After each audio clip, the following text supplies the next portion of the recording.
اللي مؤكد أنه غادي تخلينا عندنا يعني وجهة قادرة على استقطاب المستويات العليا في الممارسة الكروية. هذا أكيد لا نقاش فيه، وأؤكد لكم أننا يعني في ظرف وجيز خلال الأيام الماضية كانت عندنا تلقينا مجموعة من الاتصالات أولا تهنئ المغرب على هذا الإنجاز، ولكن أيضا تطلب أنها غادي تجي للمغرب وتجي للمركز في مناسبات متعددة، وهذا كتعرفونه جميعا، لأنه لما تتوفر الظروف بهذا الشكل، شكل احترافي وفي موقع رائع جدا، تجعل من هذا اليوم من مركب محمد السادس سيكون وجهة لاستقطاب الكرة العالمية. هذا لا محيد عنه، لأساس اليوم وأن بلادنا تتوفر على هذا المركب الضخم والجيد ومن الطراز الرفيع، واللي كيف قلت لكم في الأول أنه أنا استقبلت الأخصائيين تاع الفيفا قبل 10 أيام تقريبا هنا، يعترفون بأنه من أجود إن لم يكن أجود مركز كرة قدم في العالم.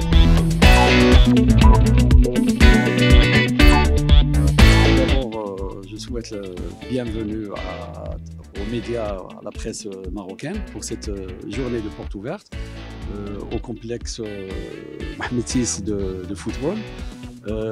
Le complexe, comme vous le savez, se trouve dans la région de Salé, à la forêt Mamola. C'est un centre de 30 hectares qui se compose de plusieurs unités. Il y a l'unité d'hébergement, une unité technique où il y a les stages, où il y a tout ce qui est technique footballistique, et une zone où il y a bien sûr tout ce qui est médical. Donc l'essentiel par rapport au centre, c'est dans sa éco-conception dès le début, c'est-à-dire qu'avant le début des travaux, la Fédération royale marocaine de football a décidé bien sûr que ce centre doit bien sûr répondre à tous les besoins de développement durable. Donc déjà par rapport à ça, nous avons mis en place par rapport à l'énergie tout ce qui est photovoltaïque et plaques solaires. Et comme ça, on a 0% d'émissions de gaz, puisqu'on n'a pas de citerne à gaz, on n'a pas de cheminée. L'autre point, c'est qu'on a un gain en termes d'énergie, c'est-à-dire qu'on ne perd pas d'énergie, d'électricité ou de combustion. Le choix du matériau est important aussi, c'est-à-dire qu'on est dans un milieu forestier et il a été fait déjà au préalable une étude sur l'impact sur l'environnement, et comme ça, on était obligé bien sûr de respecter la forêt en mettant en place, déjà en respectant les hauteurs puisqu'on est dans la forêt, et en deuxième lieu le choix des matériaux, c'est le bois et des matières qui n'ont pas une répercussion directe soit sur la nappe phréatique, soit sur le système biologique qui est sur place.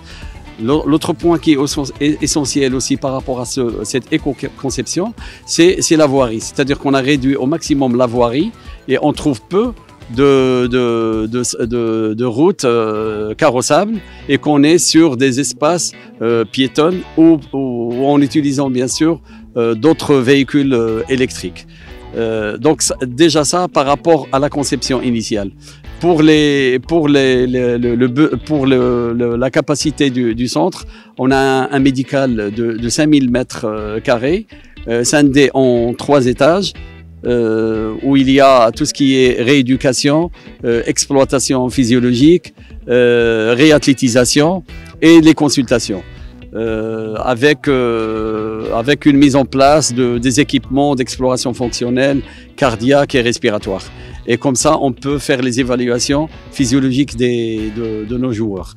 On a aussi un fitness de 960 mètres carrés où on peut faire aussi les évaluations, et ça peut aider bien sûr sur tout ce qui est renforcement et du travail bien sûr de la préparation physique. L'hébergement, il est scindé sur 4 hôtels. L'hôtel de l'équipe nationale a d'une capacité de 70 lits. où il y a toutes les commodités et comme ça, ils ont sur place la restauration, l'hébergement, tout ce qui est rééducation médicale et récupération. Les autres, on a un amphithéâtre de 232 places avec une régie bien sûr et un espace pour tout ce qui est traduction simultanée, un restaurant d'une capacité de 250 places et des espaces bien sûr de loisirs pour les joueurs. En l'occurrence, il y a une piscine olympique, il y a un bassin olympique, plus d'autres espaces. Sans oublier bien sûr qu'il y a une grande boucle d'un parcours de santé, c'est-à-dire où les joueurs peuvent faire leur footing ou la marche avec une petite boucle de piste finlandaise. C'est une piste où il y a en fait les écorces d'arbres et comme ça, il aide également dans la récupération des joueurs.